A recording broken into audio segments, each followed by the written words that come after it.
Good day sa inyo, netizens. Ngayong araw nga ay meron tayo na test drive na isang motorsiklo na automatic pala pero hindi siya mukhang automatic dahil classic bike po ang isang ito. Abot na abot ko sa height ko na 5'4 at 1,100cc. Ayan na nga ang Rebel 1100. Silipin natin yung kanya specs and features ngayong araw. Tara!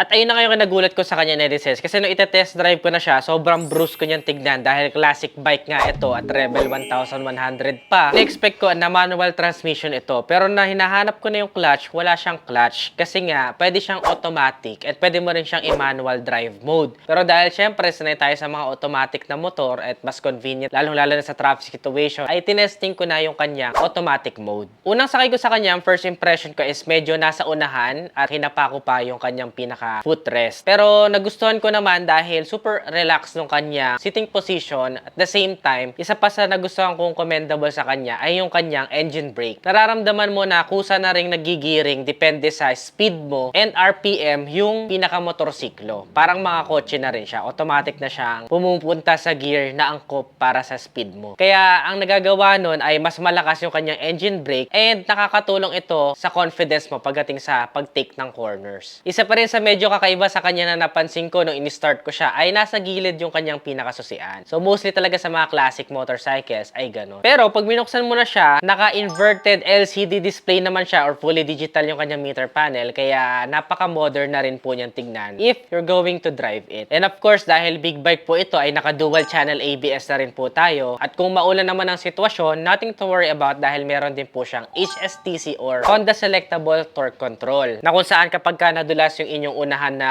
gulong, ay papabagalin niya yung ikot ng nasa likuran para mag-synchronize sa ikot ng nasa unahan. And at that point, mas maiiwasan natin yung pag-slide. So that's very safe, lalong-lalo na kapag napadaan tayo sa medyo madudulas na kalsada. Nabanggit ko nga kanina na sobrang abot-abot ko siya kahit na 5'4 lang ako in height. Itong big bike kasi na to ay merong seat height na 690 millimeters. And lapat na lapat din po tayo sa kalsada dahil meron siyang timbang na 233 kilograms. Hindi ka ma-overwhelm dahil kapag umaandar na, halos parang naka-scooter ka lang yung pakiramdam. Pero alam mo na hindi ka basta-basta hahanginin sa linya sa kabila dahil mabigat nga siya at lapat na lapat sa lupa. The ground clearance, since mababa nga ang seat height nito, ay mababa din ang ground clearance niya. In 120 millimeters to be exact na ground clearance. Pero hindi naman ito yung pakiramdam kapag minamaneho mo na siya. In fact, I can still take corners nang hindi ako nagda-doubt na baka may sumayad sa gilid-gilid niya. So sa magtatanong, syempre nakakadena po ito. Naka-chain drive po siya. And ang tawag sa kanya is 6-speed dual clutch transmission. Pagdating naman sa frame niya ay naka-diamond type na steel po tayo. So matibay siya. At dahil nga classic ang motorsiklo na to ay bagay na bagay yung aking ID helmet na rockets. Ayan o, pang classic motorcycle kasi itong isang to. Amoy lemon pa siya. Napapanatili kong fresh tong helmet ko dahil lagi tayo may baon na Extreme One Helmet Disinfecting Foam. So ito yung i-spray ko lang yan dyan. Hindi mo na kailangan labahan yung pinaka-helmet mo. Lagi na siyang mag-i-stay na fresh during every ride. Nadi-disinfect niya pa yung mismong helmet ko. So ito yung perfect combination pagdating sa mga classic motorcycles na dinadrive natin. Pagdating naman sa engine, meron tayong single overhead cam. Of course, liquid cooled na kaya mabisa sa mahabang biyahe. 4-stroke, 8 valves, naka-parallel twin with 270 degrees crank and unicam. To be exact, ang displacement niya is 1083cc. Pero huwag kayong magpa-distract dahil fuel efficient pa rin po ang motorsiklo na to. Para sa ganong displacement, meron siyang average fuel consumption na 20.4 kilometers per liter at medyo malaki na rin po yung kanyang fuel tank na merong size na 13.6 liters. Ngayon, pagdating naman sa maximum power output ay kaya nito mag-produce ng 64 watts at 7,000 RPM. At pagdating naman sa maximum torque, halimaw ito na merong 98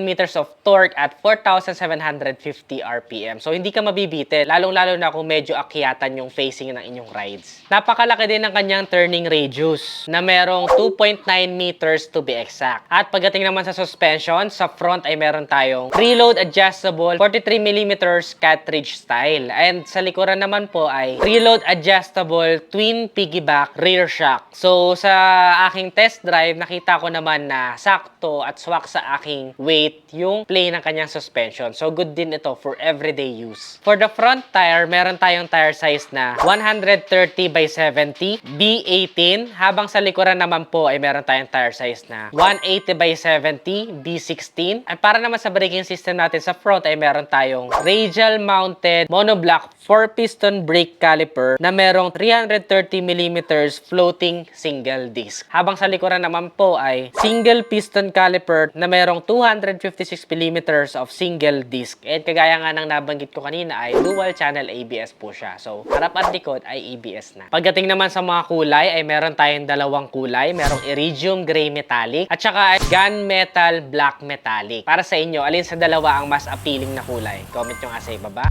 Ngayon na lang ulit magte-test drive guys. Big bike pa. Tingnan natin. Siguro Rebel. Pogi Tsaka abot. Sir, ano po muna nyo ang gagamitin? Ito po sana. Rebel. Okay, sige sir. Ayun na po kayo.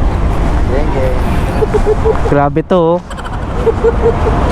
Pang sanay na sanay. Tingnan mo pre, abot na abot ko yan par. Automatic ba to sir? Yes po. DCT po yan. Nagsusiyan po niya natin dito sa left side. Ito. Pag sinusiyan nyo sa sir, meron siyang red dito. On nyo lang po. Push nyo lang po yung D. Pwede nyo na po patakbuhin yung D. Okay. And pag stationary, neutral lang po. Kung gusto nyo po ng manual sir, yung M ang pindutin nyo. Pipindutin ko lang yung D. Pwede nyo na pong increase yung throttle. Automatic pala to guys. Grabe. Okay game.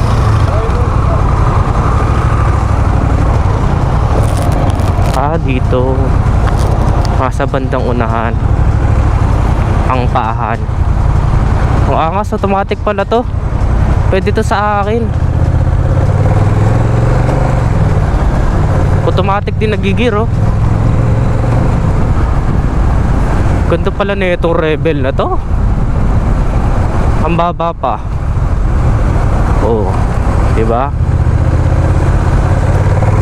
Ang haba lang nung sa may bandang shoulder. Ayan medyo reach na reach ako. Pero meron ding foot brake.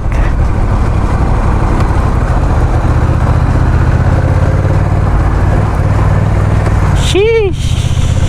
Ganda. Ang talino automatic nagigir Sa handling of course, syempre naninibago pa ako sa likuan. Medyo nasa unahan yung ating footrest. Sobrang unahan na unahan. Last na drive ko ng big bike, sports bike nasa likuran yung footrest. Menor lang ako sa likuan. Pero sarap Grabe engine brake. Pwede mo din siya i-manual mode daw, sabi ni sir. Meron siyang M dito for manual mode.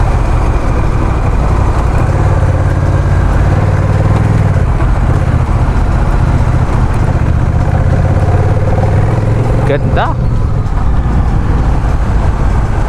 Nag-enjoy ako dito Na-expect ko manual yung ida-drive ko. Pwede pala siyang automatic mode. Sarap na ito pagka group ride. May enjoy nyo to ng sobra. Yung feels niya rin pati malaki na. Di na siya mukhang parang hinahangin. May konting nafe-feel lang ako na heat sa legs. Tanghaling tapat ngayon 11 AM. Pero pag nakabisado mo na yung likuan panalo na. Solid. Sarap ng handling niya. Lakas din ng engine brake. Panalo. Solid. Nag-enjoy ako dito Ang baba pa.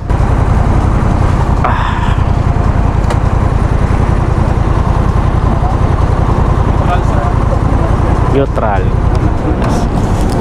Kill switch. Sarap. Okay lang Wala masyadong